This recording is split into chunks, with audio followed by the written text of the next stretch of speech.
Hola, soy Claudio Miguel Bolek y como saben, hace ya un tiempo salió mi primer libro, Gestión Ambiental Pecuaria.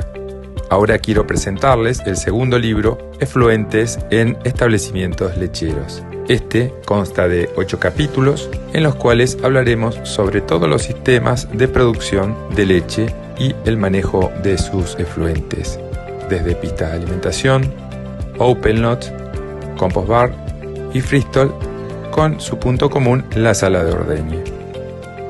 Nos concentraremos también en la valorización de los residuos a través del uso agronómico, el compostaje, la producción de bioenergía y mostraremos experiencias en cada uno de los sistemas desarrollados en varios países. Otro problema que suele ser muy frecuente en nuestros potreros agrícolas es la compactación del suelo o el famoso piso de arado. Bueno, acerca de este tema vamos a seguir hablando con Maximiliano Garay.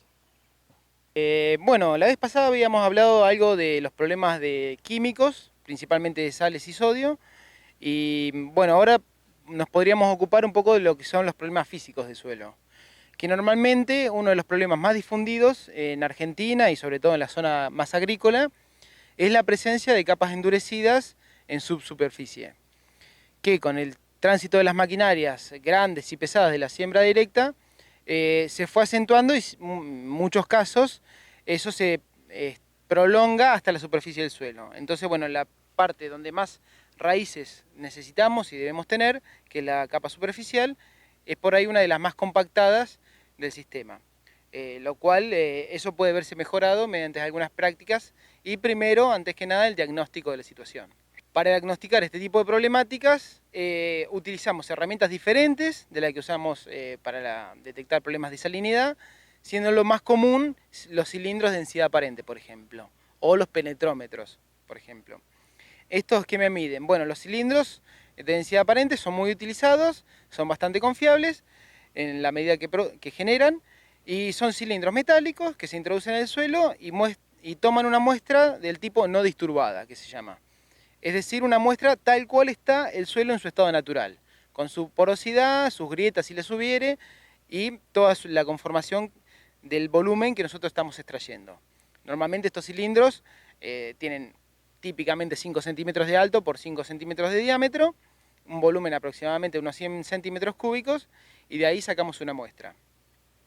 Con esta muestra normalmente se seca y se pesa y se obtiene lo que se llama densidad aparente del suelo, que eso se correlaciona con la textura que tiene ese suelo y de ahí podemos deducir si un suelo está compactado o no lo está.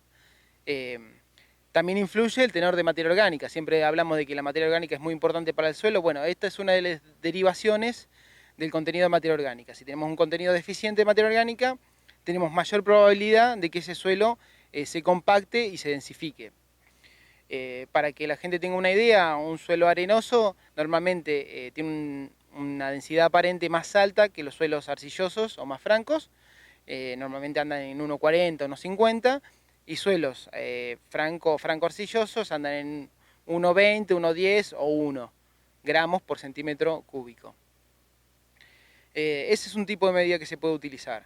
Después está los de penetrometría. En esto se introduce un cono de medidas estándar y se mide el esfuerzo que es necesario para introducir ese cono dentro del suelo. Entonces se lo va introduciendo en varios centímetros y se mide la resistencia que ejerce el suelo. Esto a su vez se compara con el esfuerzo que debería hacer una raíz para crecer dentro del suelo. Normalmente eso es bueno tomarlo en superficie y más o menos sacar la capa superficial y más o menos a los 10 centímetros tomar otra medida por si tenemos la presencia de ese llamado piso de arado, de esa capa compactada. Normalmente las referencias son 1, 2, 3 megapascales de resistencia cuando tenemos valores normales, y 4 o 5 cuando ya excedemos los valores críticos y tenemos unas capas densificadas y que tienen mucho esfuerzo al crecimiento de las raíces.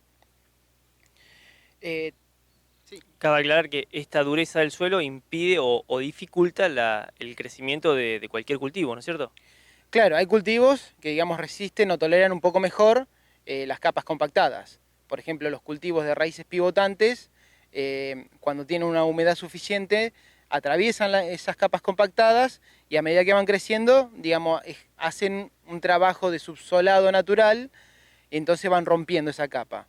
Por eso, cuando tenemos un problema muy grave, que no lo podemos solucionar con el uso de herramientas, por ejemplo, subsoladores o cinceles profundos, es bueno implementar una pastura perenne con raíces pivotantes para que se produzca ese efecto, esa rotura de capa densificada. Todo depende de la humedad del suelo. Si un suelo se mantiene húmedo la mayor parte del año, es probable que nosotros esas capas densificadas ni las detectemos. Pero si nosotros tenemos un suelo que, como por ejemplo en nuestra zona, el sudeste bonaerense, que se seca bastante durante la época estival, ahí vamos a ver restringida en forma importante la capacidad de exploración de las raíces. Es muy fácil detectarlo a campo sin el uso de ningún instrumento, por ejemplo, con las mismas raíces de los cultivos.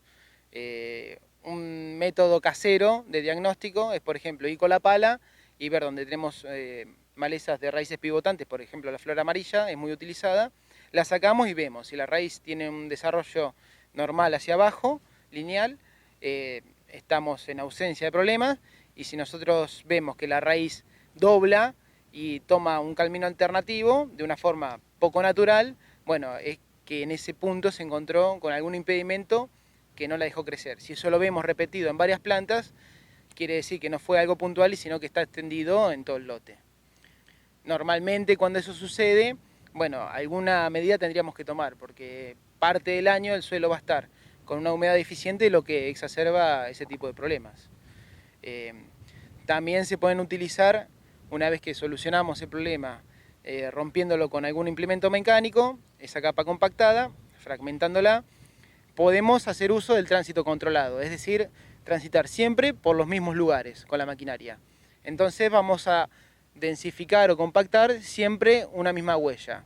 Tal vez reduzcamos de manera importante la productividad de esa huella, pero el resto del lote se ve inalterado. Entonces no generamos un disturbio, una compactación en todo el lote. Otra de las herramientas que se pueden utilizar o indicadores es el uso de infiltrómetros. Es un poco más complicado y lleva más tiempo, pero nos dice del estado de los poros del suelo y de la continuidad de esos poros. Si nosotros tenemos algún problema de infiltración en el suelo, en una zona donde no es una zona deprimida ni tenemos problemas de sodio, probablemente se deba a que los macroporos que conducen el agua se hayan visto colapsados por el tránsito de la maquinaria o del ganado.